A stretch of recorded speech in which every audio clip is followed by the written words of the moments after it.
Covid की वजह से आजकल वर्क फ्रॉम होम काफ़ी पॉपुलर हो गया है। कई सारे लोग आजकल वर्क फ्रॉम होम कर रहे हैं। आज की इस वीडियो में मैं आपको एक ऐसी टैक्स टिप देने जा रहा हूं जिसको अगर आप वर्क फ्रॉम होम कर रहे हो तो शायद वो आपको बेनिफिट कर सकती है। जो भी सैलरी मिलती है आप लोगों को, उस सैलरी के ब्रेकअप में एक एचआरए का कंपोनेंट होता है जिसको आप लोग अपने इनकम टैक्स रिटर्न में क्लेम भी करते हो एज अ डिडक्शन। बट अब क्योंकि वर्क फ्रॉम होम शुरू हो गया है हर जगह, तो अब कोई रेंट तो पे कर नहीं रहा है और मैक्सिमम जो लोग हैं वो अपने पेरेंट्स के यहाँ आए हुए हैं और वहाँ से वर्क फ्रॉम होम कर रहे हैं। बट क्या आपको पता है कि अगर आप अपने पेरेंट्स के घर में रह के भी जॉब कर रहे हो तब भी आप एचआरए का एग्जेम्पशन क्लेम कर सकते हो। आप एचआरए ऐसे क्लेम कर सकते हो कि आप रेंट पे करते हुए दिखाओ अपने पेरेंट्स को, क्योंकि जो भी हाउस का ओनर होगा जहाँ पे आप इस समय वर्क फ्रॉम होम कर रहे हो, फॉर एग्जांपल आपके पेरेंट्स हैं, मान लीजिए आपके फादर उस हाउस के ओनर हैं, तो आप इनकम टैक्स को दिखाओ कि आप अपने फादर को रेंट पे कर रहे हो और आप एचआरए का एग्जेम्पशन क्लेम कर सकते हो।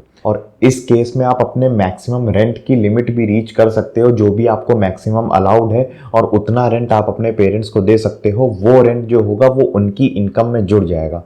अब ये भी हो सकता है कि आप में भी मान लो 30% के टैक्स ब्रैकेट में आते हो और आपके पेरेंट्स भी 30% के ही टैक्स ब्रैकेट में आते हो, और अगर आपको लगेगा कि मैं एचआरए एग्जेम्पशन क्लेम कर भी लूंगा तो भी कोई फायदा नहीं होगा, क्योंकि वो मेरे पेरेंट्स की इनकम में जुड़ जाएगी और पेरेंट्स भी 30% के स्लैब में ही आते हैं, तो उनको उस इनकम पे 30% देना पड़ेगा। बट अगर पेरेंट्स आपके 30% के टैक्स स्लैब में आ रहे हैं तब भी ये टिप आपको काम कर जाएगी, क्योंकि जो हाउस प्रॉपर्टी से इनकम होती है वो income from house property head के अंदर जाती है इनकम टैक्स में, और इनकम टैक्स अलाउ करता है स्ट्रेट 30% की स्टैंडर्ड डिडक्शन जो भी हाउस प्रॉपर्टी में इनकम हो रही है उसकी। तो मान लेते हैं आपको 1 लाख का एचआरए मिल रहा है और आप वो एचआरए क्लेम करने के लिए रेंट अपने पेरेंट्स के अकाउंट में ट्रांसफर कर रहे हो, तो अब पेरेंट्स की इनकम में वो 1 लाख रुपए जुड़ जाएंगे, बट उस 1 लाख रुपए पे पेरेंट्स को स्ट्रेट अवे 30% की स्टैंडर्ड डिडक्शन मिल जाएगी। मतलब 1 लाख का 30% इक्वल टू 30,000 की उनको स्टैंडर्ड डिडक्शन मिल जाएगी। मतलब उनकी जो हाउस प्रॉपर्टी से इनकम होगी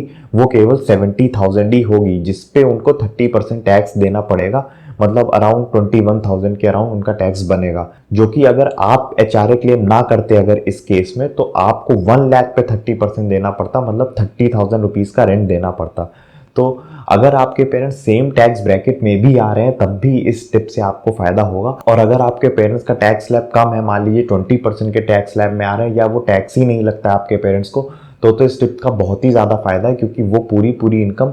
आपके पेरेंट्स के हेड में जाके एग्जेम्प्ट हो जाएगी एक तरीके से। तो अगर अभी तक आपने एचआरए को इस तरीके से क्लेम करना नहीं शुरू किया है तो ज़रूर शुरू करें, और इसी तरह के अपडेट्स पाने के लिए आप लोग मेरे चैनल को ज़रूर सब्सक्राइब करें। तब तक के लिए बाय बाय।